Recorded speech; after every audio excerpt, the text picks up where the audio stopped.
that's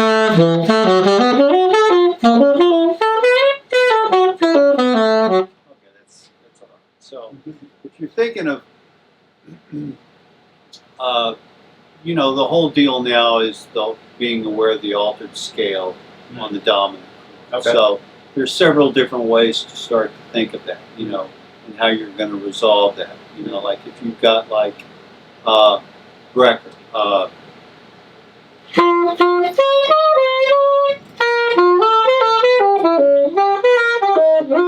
You know, that's like, okay, here it is, C minor, F to B flat. Okay, very simple melodic idea. Almost like a train idea, you know. Yeah. But what does he do? That's the interesting part. So if you're looking at an altered scale and you're seeing like, okay,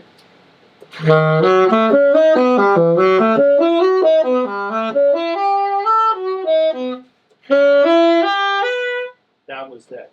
You arpeggiated that half diminished. Yeah, would you mind doing that again? Okay, A little bit? sure. I'll play really slow so it'll be on your tape. I appreciate that.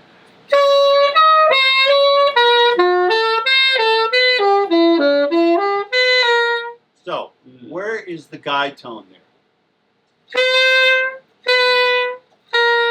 That's really what's going on.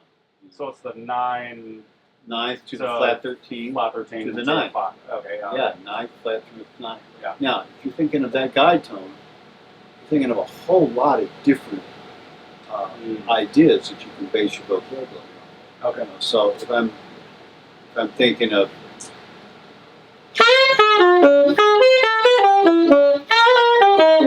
you know, great, same thing.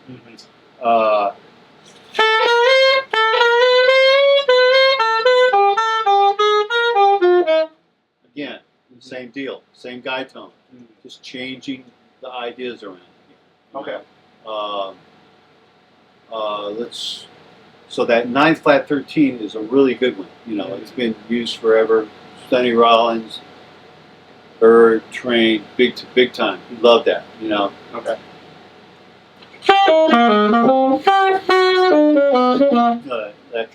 That lick that he always used to play. You know. That was the beginning of the altered scale. Yeah. You know, was that flat 13. When you say altered scale, I guess like every university has maybe a different right. So what is your? The way I like to think about it is basically all it is. It's a melodic minor scale, Starting from the flat 9. Starting from a half step below the root. So if you have a C melodic minor scale, so play that. Great. Great. Beautiful. Yeah. So you got that. Now you should start again on the. Okay, hold it a minute. I've got to get my. Okay, this is this. Yeah. Okay. Speaking of damper. Yeah. Okay. So now, if you play a whole step below, I'm just going to play the root. Yeah.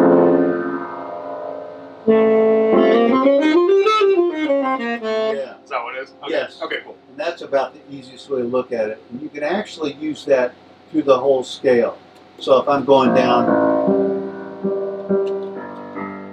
I'm going to play this kind of spooky chord here. So now start on the A. Great. Oh, is that okay? Yeah, so now so you think that's basically a G. It's going to be a G minor 7 flat 5 with a raised 9. Here you have, yeah. Yeah. Now that's not a really popular sound because of that raised 9. Most you know, in old style bebop, and it's still played a lot, is that flat 9. And you have that Locrian sound because that half diminished, you know. So, but what that again gives you is that flat 9, that raised 9, flat 13 resolution. Okay. to a minor. Got it. You know, so you've really got. You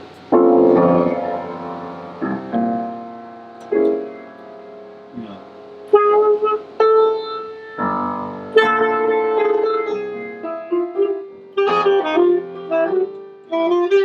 Laura, right? Yeah, You know, perfect.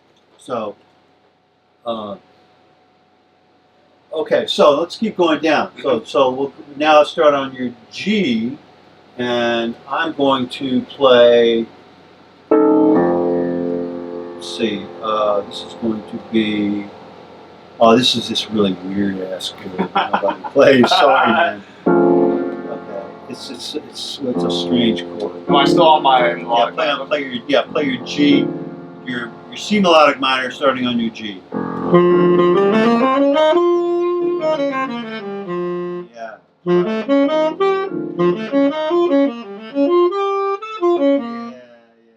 So now we're going to go down to our F, and now you've got a sharp 11, dominant sharp 11. Right. So you have, if you're thinking of that melodic minor scale, you're thinking of a lot of different valid stuff. Mm-hmm. You know, like say if you're looking at that particular chord, you know, with that scale.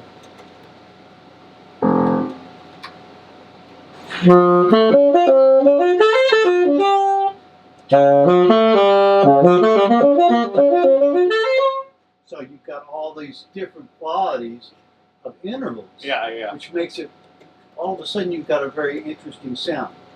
You know,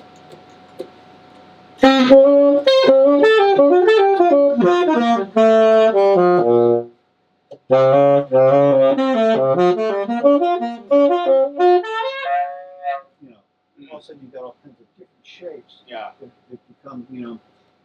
That's, you know, pattern, you know, but, and then you've got, within that mode, then you've got the element of adding chromatic tones to that, right? So then you have, well, where am I going to create my chromaticism, you know? And then it's going to be a question of like, okay, so I'm going to do that sort of outline of an E flat augmented major 7, you know, which is going to have that sharp 11 in it. And this time I'm going to be, my pivot note is going to be the A. Let's say I want to put some sort of chromatic into it, right? So that starts to change the sound of the quality. But you're targeting the notes within the melodic minor scale still. Yeah. Okay. Yeah, you're still thinking of those target notes. You just, again, like you're doing in the bebop position, you're just delaying the resolution. Okay. It's just on a higher scale because you're dealing with more complex chords. So, and that opens up an infinite series of possibilities, you know. Oh, shit. You know, that's kind of the whole bracket thing. Yeah, it is. He had that whole thing, you know.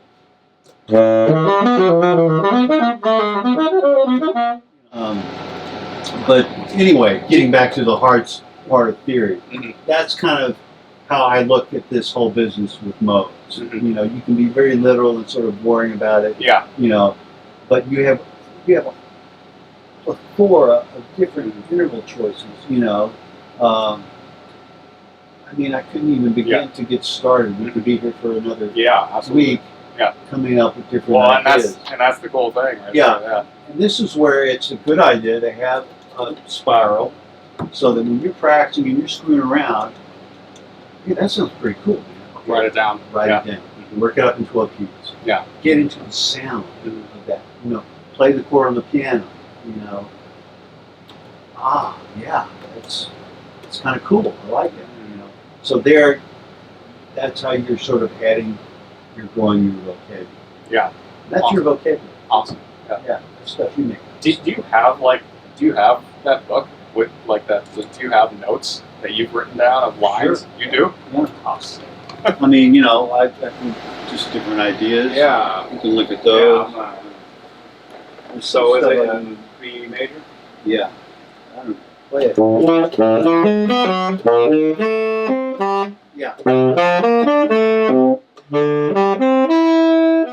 Yeah, great. Oh, Just an idea, just a shape. nice. Nice. You know, you're just working with shapes. You know, that's the fun Just a part. shape. Okay. Yeah. Yeah. Here we go. Here's a Brecker idea.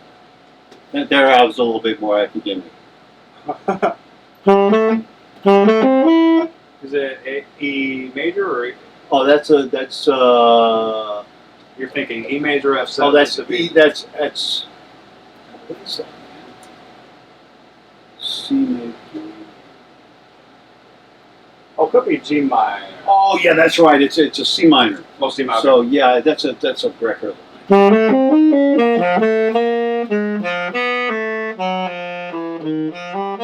So Nice. play that.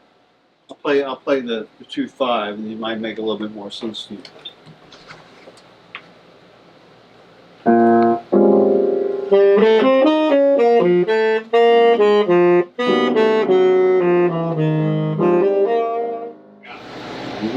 Okay, here we go. How much is this familiar to you versus like just at this point in your career you just kind of have in your Yeah, I practice this stuff a bunch. Yeah. So you know, it's like that's a cool one. That's going to be kind of a neat. Okay, this will be cool. This is kind of a fun one. Is that a F natural and then C sharp? Yeah, let's see. B natural, B natural, F natural, C sharp, Okay. going down to a G. It's very awkward.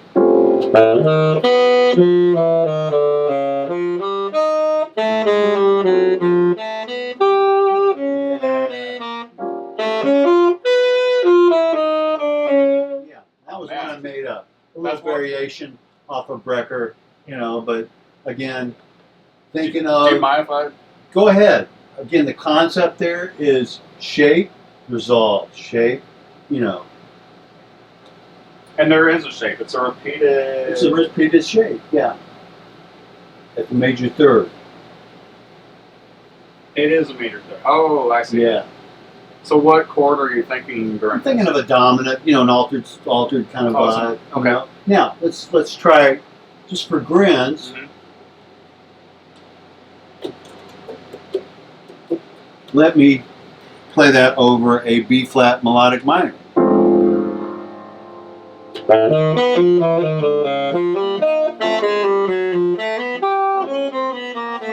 Now let's play that off of an F sharp 11.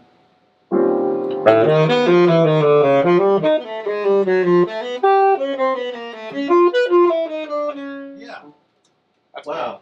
Cool. That's a cool line. That's the secret. Okay. All right. Yeah. Nice. That's awesome. You know, they Bird, Miles, you know, they had these licks. They would play them in different places.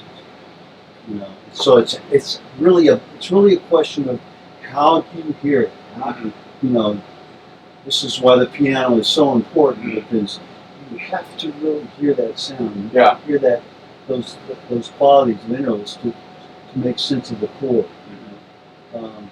This beginning line right here is always something I'm curious about. Like, what do the guys use? Is it the fifth verse? Is it then another fifth? Right. On top? Again, that's where it's like, What are you hearing? What are you? yeah, Yeah. you're screwing around with different interval qualities. You Mhm. know, Yeah. you come up with this. Yeah, this is kind of cool. But it's a cool, heavy tenor kind of idea when you start down low. And, Sure, because that's a really cool tenor sound. That going to the real, the ballsy part of the horn, the beautiful, gorgeous part of the tenor saxophone, which is really the low register. Yeah. That just, you know, and it goes through, and you connect that stuff, and that's just very irresistible. You know, so and that with the overtone thing, you know, because now you're putting all this together with just getting the sound to be one sound. You know, you're not having to move around and do all this crap. You know?